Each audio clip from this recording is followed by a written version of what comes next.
Donc le sang est un organe liquide du corps humain.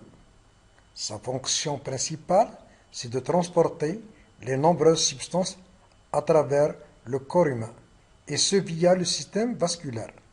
En moyenne, 5 litres de sang coulent à travers nos vaisseaux. Pour ce qui est de la composition du sang, on a deux parties. On a la partie qui surnage, c'est le plasma ou la masse plasmatique.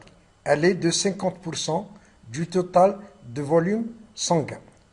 Pour ce qui est de la masse globulaire, elle représente 45% du total du volume sanguin. On trouve qu'entre les deux, on a une fine couche qui représente les leucocytes et les plaquettes. Pour ce qui est du plasma, c'est la partie liquide du sang où baignent les éléments figurés. Ce dernier, c'est-à-dire le plasma, il est composé d'eau, de substances organiques, d'éléments minéraux, de gaz dissous, ainsi que des hormones et des anticorps.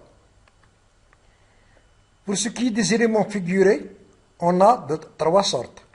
En premier lieu, on a les globules rouges, qu'on peut appeler aussi hématies ou érythrocytes. On a les globules blancs ou leucocytes. On a aussi les plaquettes ou thrombocytes. Pour ce qui est des globules rouges, ou encore hématies ou érythrocytes, c'est une cellule anucléée, c'est-à-dire dépourvue de noyau. Cela lui permet bien sûr de circuler dans les capillaires et atteindre ainsi les tissus humains. La fonction principale des érythrocytes, c'est les échanges gazeux, c'est-à-dire le transport du dioxyde de carbone des tissus aux poumons et de l'oxygène du poumon au tissu.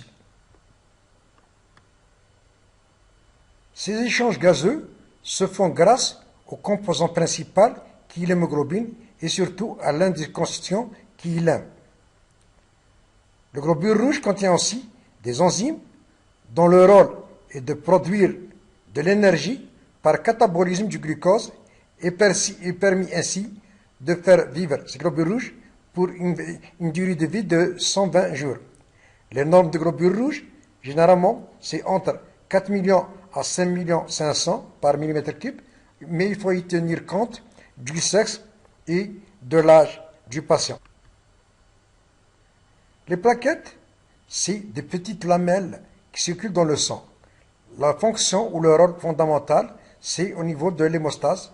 La durée de vie, elle est généralement de 8 à 10 jours, avec des normes de 150 000 à 450 000 par millimètre cube. En ce qui concerne les globules blancs, on dit que le globule blanc est une cellule qui a un rôle important à jouer au niveau de la défense de l'organisme contre tout ce qui est étranger, ainsi que dans les processus inflammatoires. La durée de vie, elle est courte, pour ne pas dire très courte, elle est de 2 à 3 jours. Pour ce qui est de leucocytes, on trouve deux groupes. Il y a les polynucléaires ou encore granulocytes qui vivent et qui prennent naissance au niveau du tissu myéloïde. À cet effet, on a le polynucléaire neutrophile, qui a un rôle surtout dans la destruction des bactéries, et cela par la phagocytose.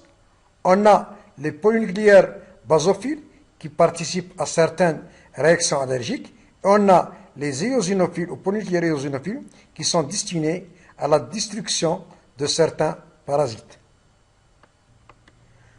Pour les mononucléaires ou agranulocytes, le noyau n'est pas segmenté, c'est-à-dire il n'est pas polylobé.